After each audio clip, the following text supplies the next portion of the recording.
ये हर मरीज के मन में सवाल आता है कि शायद मेरे में कुछ मेजर गंभीर प्रॉब्लम है जिसकी वजह से मैं कंसीव नहीं कर पा रही हूँ, which is not true.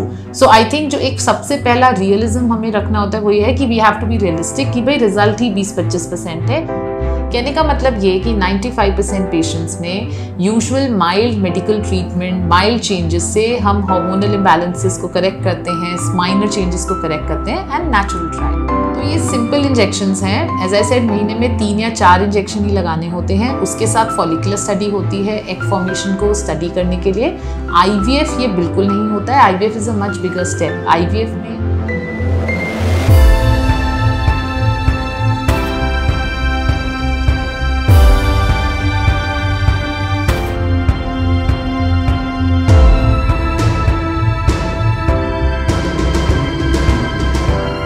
Hi, welcome. I'm Dr. Shweta Goswami. I'm the Medical Director of Ziva Fertility. We have centers in Noida and Delhi NCR. And you're watching Fertility Fridays, जो हमने start किया with the intent कि आपके fertility के around जो भी questions हैं वो आप हमसे बेहिचक होके पूछिए। अगर आपके कोई भी क्वेश्चंस हैं, we'll be happy to answer them.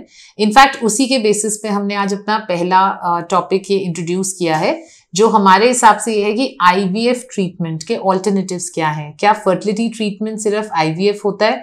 नहीं, बिल्कुल नहीं। तो हम उसके बारे में डिस्कस करते हैं और हम ये देखते हैं कि हमारे नेचुरल कंसेप्शन के क्या चांसेस हैं एंड कैसे हम नेचुरल तरीके से, हेल्दी तरीके से कंसीव कर सकते हैं एंड IVF के ऑल्टरनेटिव्स क्या हैं। तो उसके लिए आप हमारे साथ लगे रहिए till the end of the video. तो आजकल चाहे वो मीडिया है या चाहे हम जितना भी डिस्कशन सुनते हैं, शायद हमें ये लगने लगा है कि IVF ही एक मेन टेक्निक है और अगर हम एक फर्टिलिटी सेंटर के पास जाते हैं तो सारा डिस्कशन IVF के अराउंड होगा। मेरे हिसाब से ऐसा बिल्कुल भी नहीं है। इनफैक्ट 90 to 95% कपल्स को तो नॉर्मल टेक्निक से, जो हम आगे इलैबोरेट भी करेंगे, उससे कंसीव कर जाना चाहिए। IVF एक छोटे सेगमेंट ऑफ पीपल में ज़रूरत पड़ती है जहां हमें लगता है कि बाकी सारे हमारे नॉर्मल टेक्निक्स फेल कर रहे हैं। 99% लोगों को तो चाहिए ही नहीं होता है IVF। हमारे को हमेशा सिंपल टेक्निक से ट्राई करना होता है और अगर उससे भी नहीं हो तो IVF तो एक लास्ट रिजॉर्ट की तरफ आता है। तो हमें शायद एक ऐसा डॉक्टर सेंटर की भी खोज रहनी चाहिए जो अपनी तरफ से बेस्ट अटेम्प्ट करें कि नॉन IVF टेक्निक से हम कैसे कंसीव कर पाएँ। अब यहाँ मैं एक इम्पॉर्टेंट चीज़ भी आपको समझाना चाहूँगी कि फर्टिलिटी ट्रीटमेंट में एक बहुत इंपॉर्टेंट रिक्वायरमेंट होती है और वो है पेशेंस की, क्योंकि एक कॉन्सेप्ट होता है मंथली फिकंडेबिलिटी का। इसका मतलब ये है कि अगर एक कपल एक नेचुरल तरीके से ट्राई करना चाहता है तो उनका ओवरऑल कितना परसेंटेज चांस है कि वो एक मंथ में कंसीव कर जाएंगे। चाहे हम आगे के प्रोसीजर्स जैसे IUI जैसे टेक्निक की भी बात करते हैं तो उसमें भी हमारे को ये रियलिस्टिक होना पड़ता है कि बाय नेचर हमारा 25% का चांस होता है कि एक मंथ में हम कंसीव कर पाएंगे। मुझे ये लगता है एज अ डॉक्टर कि एज अ कपल अगर हम इन चीज़ को रियलिस्टिक होकर समझते हैं और हम समझते हैं कि फर्टिलिटी ट्रीटमेंट में हम लकी रहे तो 1-2 महीने में, वरना हो सकता है कुछ टाइम लगे, अगर ये पेशेंस आप रखेंगे तो डेफिनेटली हम नेचुरल कंसेप्शन की तरफ बढ़ सकते हैं। सो बिना किसी डीले के अब हम स्टार्ट करते हैं about the different non IVF techniques जो फर्टिलिटी ट्रीटमेंट का हिस्सा होते हैं। सबसे पहले हम एक नेचुरल कंसेप्शन की तरफ ही बात करते हैं। First of all, infertility by definition बोला जाता है कि अगर एक कपल 10 से 12 महीने तक अपने लेवल पे ट्राई कर रहे हैं, वो फर्टाइल पीरियड को ध्यान में रखते हुए। फर्टाइल पीरियड क्या होता है कि अगर हमारी 28 डे की साइकिल है तो यूजुअली जो एग रिलीज होता है वो पीरियड के 10वें से 16वें दिन के बीच में होता है। अगर हम उस फर्टाइल विंडो में एक दिन छोड़ के एक दिन भी ट्राई कर रहे हैं, अगर हम इसको 8-10 महीने का होराइजन लेके चल रहे हैं, अगर एज अ कपल हमें लगता है हमारे में कोई और ऐसे कोई मेडिकल फर्टिलिटी डिसऑर्डर नहीं है, हमारी साइकिल्स रेगुलर हैं, तो पहली चीज तो मिनिमम 6 मंथ्स किसी भी कपल को इस चीज को ट्राई का टाइम देना चाहिए। आई एम रिपीटिंग इसलिए क्योंकि चांस ही 20 से 25% होता है। तो हम कहते हैं it is absolutely normal for people to take time to conceive. हाँ, अगर किसी की कपल की या स्पेशली महिला की उम्र 35 साल से ज्यादा है तो हम कहते हैं शायद वो इवैल्यूएशन कर लेना पहले बेहतर होता है। तो at the end of 6 months of trying और अगर बाकी सारी रिपोर्ट्स ठीक हैं तो सबसे पहला हमारा वो होता है कि हम फर्टिलिटी टेस्टिंग करें।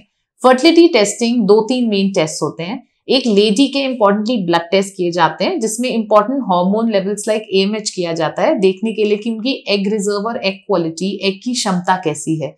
उसके बाद हस्बैंड का एक स्पर्म टेस्ट इंपॉर्टेंट होता है। एंड एक बहुत इंपॉर्टेंट टेस्ट होता है जिसको हम कहते हैं अल्ट्रासाउंड फॉलिकुलर स्टडी।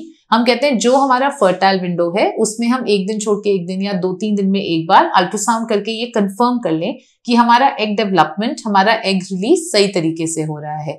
अगर ये बेसिक फर्टिलिटी टेस्ट किसी पेशेंट के ठीक आते हैं तो एज आई सेड हम 6 months to 1 year तक का इजिली टाइम देने के लिए बोलते हैं। इस बीच में हम कहते हैं कि हम लाइफस्टाइल चेंजेस करें, हम डाइट पे ध्यान दें, हम एक्सरसाइज पे ध्यान दें, हम फर्टाइल विंडो पे ध्यान दें और इस चीज़ को ध्यान रखें कि हाँ हमारे बाकी पैरामीटर्स हमको सही लग रहे हैं।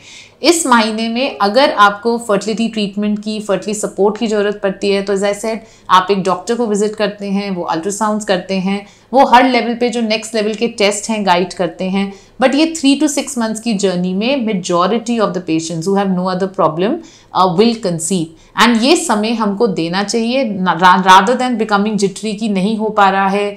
क्योंकि देखिए ये हर मरीज के मन में सवाल आता है कि शायद मेरे में कुछ मेजर गंभीर प्रॉब्लम है जिसकी वजह से मैं कंसीव नहीं कर पा रही हूँ, which is not true. So I think जो एक सबसे पहला रियलिज्म हमें रखना होता है वो ये है कि we have to be realistic कि भाई रिजल्ट ही 20-25% है। इसका मतलब ये नहीं है कि हमारे एग क्वालिटी में, गर्भ में, यूट्रस में, स्पर्म में कोई मेजर प्रॉब्लम है। तो अब हम एक एक करके बात करते हैं कि यूजुअली छोटी छोटी क्या प्रॉब्लम्स होती हैं जिसकी वजह से लोगों को डिले हो रहा होता है। जैसे कि हम कहते हैं हार्मोनल इम्बैलेंस होता है या पीसीओडी करके एक समस्या होती है जहाँ पे अंडा सही से नहीं बन पा रहा होता।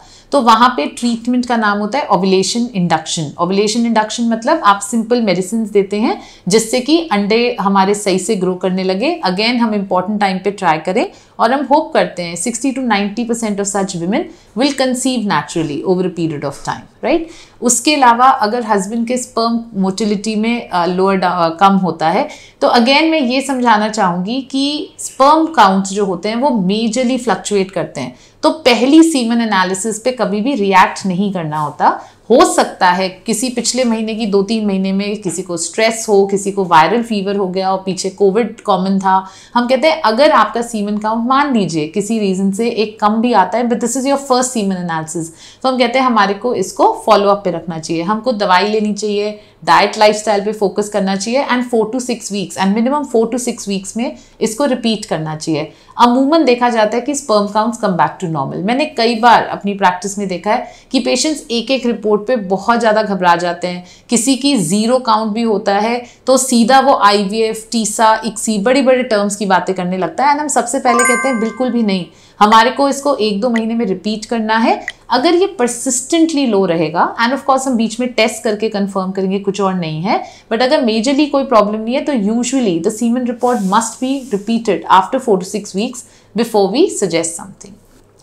तो अगर हम कंडीशन बाय कंडीशन क्विकली जाएं तो हम कहते हैं कि कई महिलाओं में हार्मोनल इम्बैलेंस होता है, अंडा सही से नहीं बन रहा होता, तो simple medications like clomiphene, letrozole help करती हैं जिसमें अल्ट्रासाउंड साथ में फॉलिकुलर मॉनिटरिंग हमको करना होता है।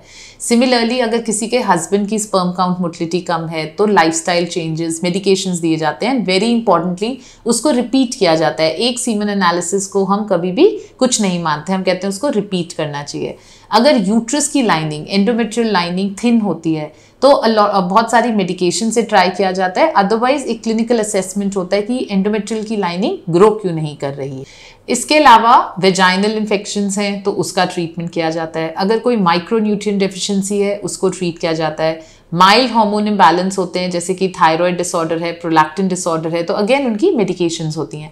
कहने का मतलब ये कि 95% पेशेंट्स में usual mild medical treatment, mild changes से हम हार्मोनल इम्बैलेंसेस को करेक्ट करते हैं, माइनर चेंजेस को करेक्ट करते हैं एंड नेचुरल ट्राई करते हैं। Secondly there are injections. अब ये इंजेक्शंस करते क्या है, हम देते क्यों हैं? बेसिकली ये गोनाडोट्रोपिन्स होते हैं। अगर किसी पेशेंट में अनएक्सप्लेन इनफर्टिलिटी है या हमें एग बनने की दवाई देने की मदद करनी है, so there is a concept of super ovulation जहां हम कहते हैं कि मल्टीपल एग्स बने तो हमारा एक पर्टिकुलर मंथ में प्रेगनेंसी अचीव होने का चांस और बढ़ता है। तो उस वजह से इंजेक्शंस भी दिए जाते हैं। यूजुअली महीने में 2-3 मैक्सिमम 4 के करीब इंजेक्शन दिए जाते हैं, बट वो हमारी फर्टिलिटी रेट को नेचुरली कंसीव और एनहांस करने में हमारी मदद करते हैं। तो ये सिंपल इंजेक्शंस हैं। एज आई सेड, महीने में 3 या 4 इंजेक्शन ही लगाने होते हैं। उसके साथ फॉलिकुलर स्टडी होती है एग फॉर्मेशन को स्टडी करने के लिए। आईवीएफ ये बिल्कुल नहीं होता है। IVF is a much bigger step. IVF में यूजुअली 15 से 20 इंजेक्शंस के अराउंड एक वुमन को लगते हैं। तो हम कहते हैं ये तो एक बहुत सिंपल प्रोसीजर है, हम सिंपल तरीके से अपना हर मंथ का सक्सेस रेट बढ़ाने की पूरी कोशिश कर रहे हैं। तो और क्या मेडिसिन ट्रीटमेंट्स होते हैं मेडिसिन और इंजेक्शन के अलावा? एक और प्रोसीजर होता है जिसका हम सबने नाम सुना होगा, वो है आईयूआई। आईयूआई का फुल फॉर्म होता है इंट्रायूट्राइन इंसेमिनेशन। अब भले आईयूआई और आईवीएफ दोनों में आई आता है, बट एक्चुअली ये बहुत डिफरेंट प्रोसीजर्स हैं। आईवीएफ बॉडी के बाहर एग्स एंड स्पर्म्स को निकाल के एम्ब्रियो बना के एक सोफिस्टिकेटेड टेक्निक है जिससे हम प्रेगनेंसी अचीव करने की कोशिश करते हैं। आईयूआई तो बहुत सिंपल है, इंट्रायूट्राइन इंसेमिनेशन है। आप अपने एंड पे भी नेचुरली ट्राई करते रहते हैं। और जो मंथ का सबसे इंपॉर्टेंट एक दिन होता है, जिस दिन एग रिलीज होता है, उस दिन हम हस्बैंड के स्पर्म लेके उसको कॉन्सेंट्रेट करके जो बेस्ट मोटाइल स्पर्म्स हैं उनको यूट्रस तक हम इंसर्ट कर देते हैं। उसका एडवांटेज क्या होता है कि हम स्पर्म्स के लिए ईजी कर देते हैं, उसकी probability of reaching the fallopian tube बढ़ जाती है। तो ये बहुत सिंपल प्रोसीजर है, ना इसमें कुछ घबराने का कुछ होता है। एक बहुत ही पतले प्लास्टिक कैनुला से हम इसको इंसर्ट कर देते हैं। लोगों को एक ये कॉन्सेप्ट होता है कि क्या ये मेरे लिए सेफ है कि नहीं। भाई बिल्कुल सेफ होता है। एक पतले प्लास्टिक कैनुला से आप स्पर्म्स को ही इंसर्ट कर रहे हैं।